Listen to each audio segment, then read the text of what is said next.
as we're getting into into the real games and the real meat of this round, starts with one of the big tournament contenders, England, taking on the USA Eagles this coming Thursday, 11:45 a.m. Irish time. This is at Hanazono Rugby Stadium in Osaka, and will be refereed by Nick Berry. England obviously started with a stutter, but ultimately saw off Tonga. A vague stutter, yeah.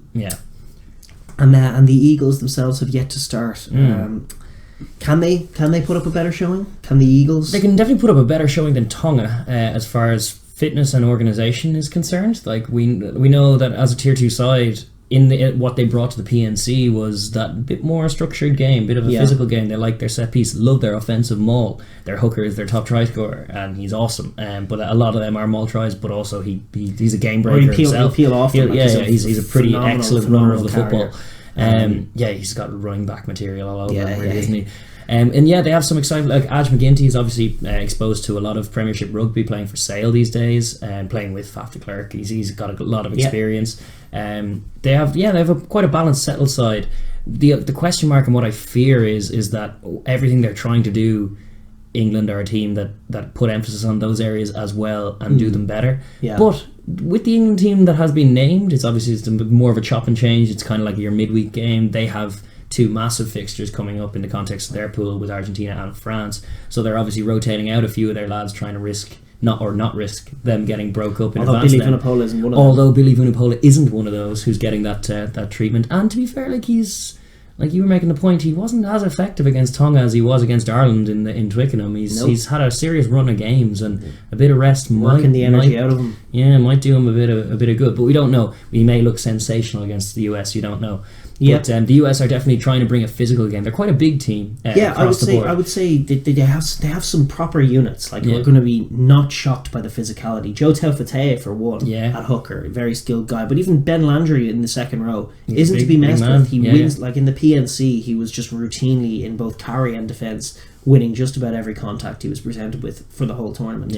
And obviously England being a step up, but he can front up.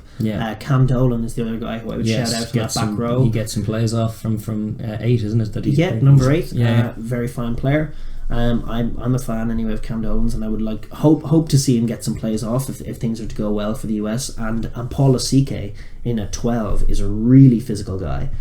So he's not going to be shocked by anything. Certainly the England Pierce Francis and Jonathan Joseph, he's not going to be shocked by that. There isn't a Tuolagi. Maybe if there was a Tuolagi there, that might, but because that shocks everyone. It does. But I do like the team. I think there's a lovely balance to it. Like it fits. You have the sevens lad Yosefo on the left wing, and then Blaine Scully, real fundamentals man, on the right wing. With Will Hooley at fullback, who obviously is a question mark. I'd like to see him. I'm not a huge Hooley fan. Certainly not from what I've seen. He will need to play well, because it is an avenue for success. Though, is those box kicks from Davis at 9 for America, for the US. If they can get those accurate, Blaine Scully can win them, and that's an avenue up the field. But I think for the most part they will be balanced. They will be using the boot of Aj McGinty, who's one of himself and Taufete'e and actually Mike Teo, the winger, off the bench. Those 3 guys can look really world class on their day, and they're going to need them all to be at their best. But when they are at the best, they're actually quite tricky. They're quite a cohesive team. They caused Japan some problems, although they ultimately fell short in that game in the PNC earlier on this year. But they have their men back. They have Taufete'e and Michael Taylor makes a big impact. This is their full team. It's got a lovely balance to it. We just don't know how they will look yet, because obviously the World Cup, the first game of the World Cup has gone so many of either ways for different teams. We've seen obviously like Scotland not hit the ground running. We've seen Japan stutter, and we've seen Russia stand up amazingly in the first halves, and Fiji as well. Like we've seen interesting. So that's what the question mark with the US is.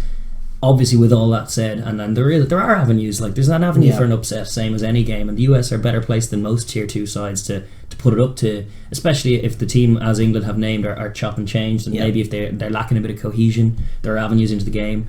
But it's still unlikely that that they stick with this England team, especially just. Like they have the bench that England have named. They have the resources of like Farrell to go on should it be going wrong. They will outmatch them and outlast them, I think. But I would like to see the first half be competitive and combative and close. And I think like the England, if they aren't to be, or if they aren't as settled or cohesive, and if the US can win a few collisions in key time. Exactly. That's what England are going to be looking to do, is be crisp, be accurate, dominate those contacts. But it is a chopped team. It is 10 changes. It isn't their strongest team. They are missing some big blowers, and one of the big blowers on the pitch, Billy Vunipola, probably needs a rest.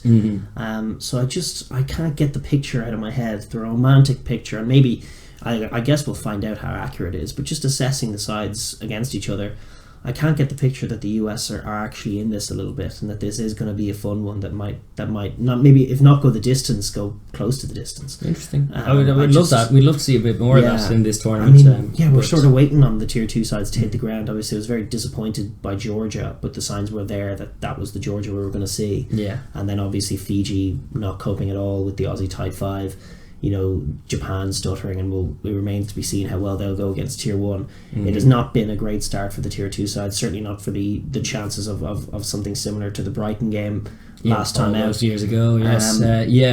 But the US, they're well structured, they're well coached, they have a load of experience, they're all professional, they all know the game inside and out, they have one or two really, really classy players. Great line out maul, great drive, line out and scrum. If they can hold all that up, if Taufete'e can stick to Joe Marler, I think that they have the avenue to stick with England and not be caught. But a huge amount of it is dependent, as is often the case with these tier 2 sides, about just defence. Just defence. If they can live with the pace that England bring and live with the physicality that England bring, and that's the big if England are on song and they bring the likes of something similar to that Twickenham performance, and we talk about changes, but George Cruz and Joe Launchbury is a serious lock partnership, and Tom Curry's still in there. If England go round the corner or just getting that level of physicality going, their offloading game, and then you get accurate George Ford instead of shite George Ford, you don't really know which is going to turn up. Well, yes, and when he's accurate, then they have Jonathan Joseph in that centre partnership. If he gets a bit of space, he can be devastating in the width. It's that speed, and you're looking for line speed from the US, which is why first game out they may get shocked. And I still think the more likely thing is that England kind of walk away with this somewhat stuttering, but also the game not quite being ever in the balance. Usually ahead, like the Wales game in the second half. Similar enough to that. That'll be disappointing from the US if their defence gets picked apart the same way Georgia's did off first phase. Because that's where a guy. First of all, Adge is he's not a superstar, but he's your standard. He plays for Sale. He makes his tackles and he knows how to read a defence at 10. And then there's Lasike at 12 is going to be a really key man for them. You've Brash in, who sometimes plays at the wing. But Lasike is the leader of that defence, and he is a big unit. He doesn't go backwards in collisions either side of the ball. And he's up against Piers Francis, who is not the best English centre in their squad. So if that's the picture that they can paint, getting on top of them, getting that he needs to get out of the line and lead that line speed, then there's avenues for the US to make a game of it. But it remains to be seen. It will need big plays from their playmakers, Taufete'e, Adge McGinty, and then when he comes on, Mikey Teo on the wing is a guy who excites me. So we'll see.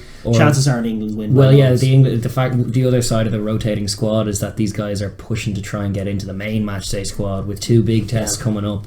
So you'll have the likes of Piers Francis or the likes of Joseph trying to make a name for themselves in that centre. Even if they feel they can't dislodge the guys above them, they'll be trying their darndest to do so. Same with the wings. Wings is pretty competitive too, so they'll be looking for tries. And England have a history against when they know fully that they are the superior team, they tend to reflect that on the scoreboard. They don't tend to stutter or struggle as much as Ireland can do, and even Wales have done in the past. England tend to put these teams away. So we're looking for some US success, and we'll be curious to see how they go. But I'm expecting a pretty routine England win. Fair enough. There's just a weird, probably illogical part of me that seems to expect the Americans to do something this game. Rugby romance. It's no bad thing. It must be. I just keep looking at it and going, I don't know. I think the US could do something. Maybe that is nonsense. Anyway, we're going to move on.